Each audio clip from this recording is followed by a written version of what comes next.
All right, so now we're working on the keyboard, and as you can see, it's pretty dirty, but we'll get that cleaned up. So we're going to take the keys off, and if you look at the back of the keys, you can see how they're held onto the metal frame there. There's two little tabs on each key, and by pressing in the back of the key, you can pop that out. That'll unhook the tabs, and you just pull it forward, and out comes the key. You tip it forward like that, and then you lift the key out. And you got to watch out for that hook that goes underneath the frame in there, and that's how it holds the key as it is released after playing. Putting it back in, you slip that into the hole, put the spring into the dimple on the metal chassis, and slide the key in.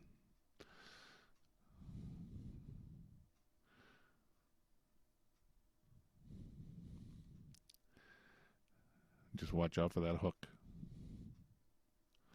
So we're going to take all the keys out, we'll get them all cleaned up, soap and water, and that's it.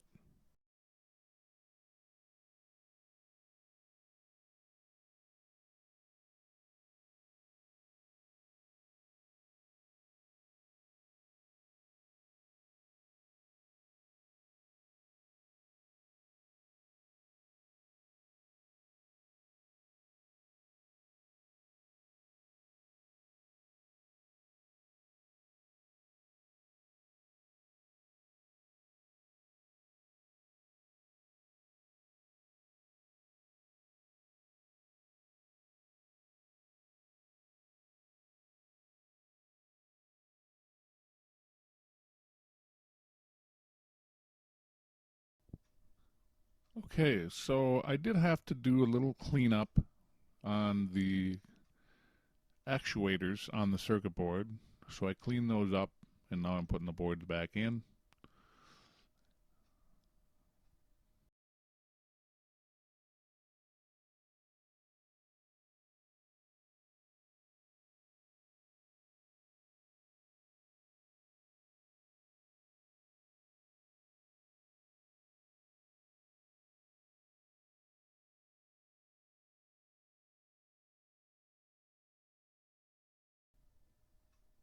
Okay, so take a look at the chassis and make sure it's all ready to go.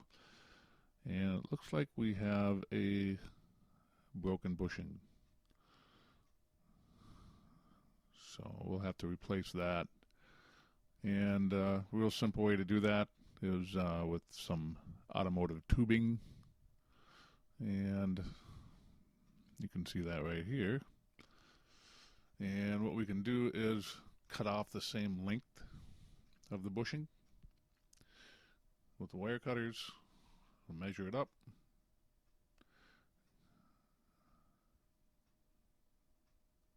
Cut that off.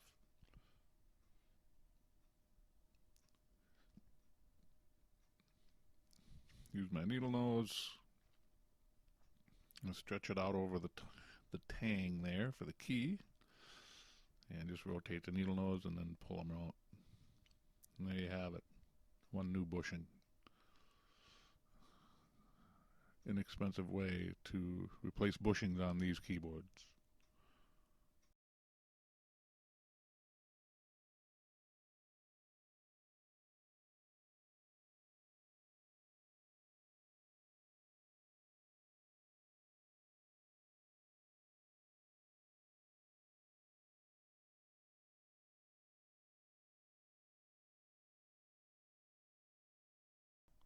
And we're just making sure that none of the other bushings are bad and fall off, and it looks like they're all good.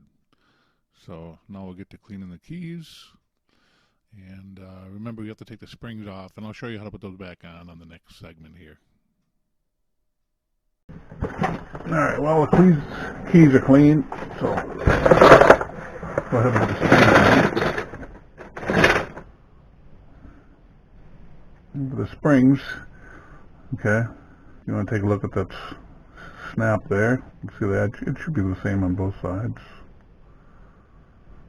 But you want to twist them in a clockwise motion to spread the spring out as you twist it on. Okay, so that way you put it on the key, you're pressing it and you're twisting it on so that it holds on. See? Now it's on there good. Okay. That one's done. You just take them and you twist them in. Good.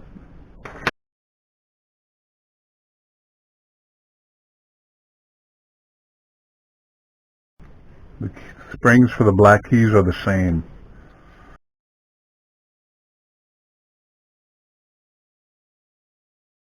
So you can see if you look at the difference, why the springs are the same. The holes for the black keys are a little bit further back, so that gives it more tension on the spring. Yep. So that's how you can use the same springs on those.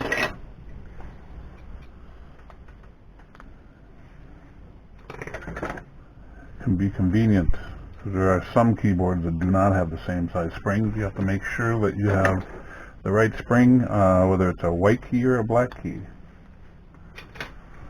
And the ones I'm referencing or talking about now are the Pratt Reed keyboard mechanisms.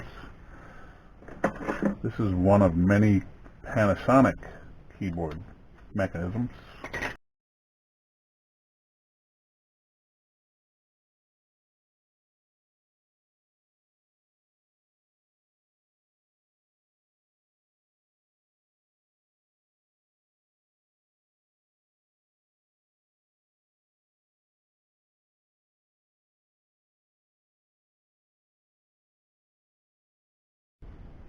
Alright, now we're going to install the keys.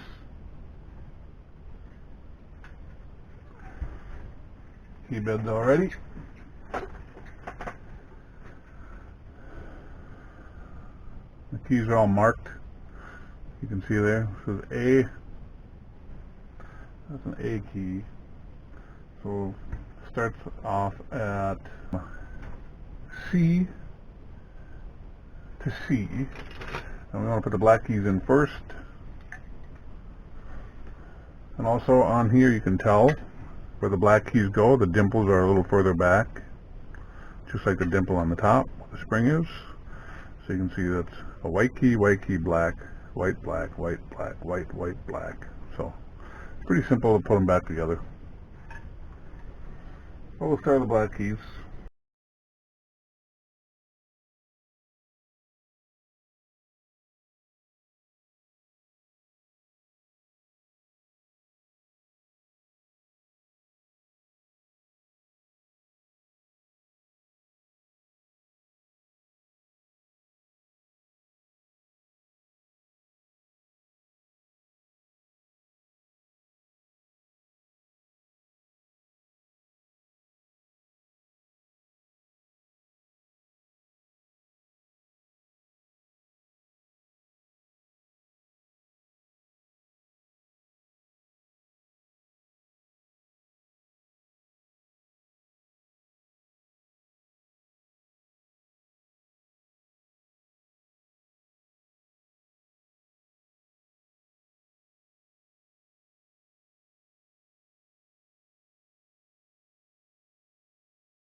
There we go. Keyboard has been completely reassembled and cleaned.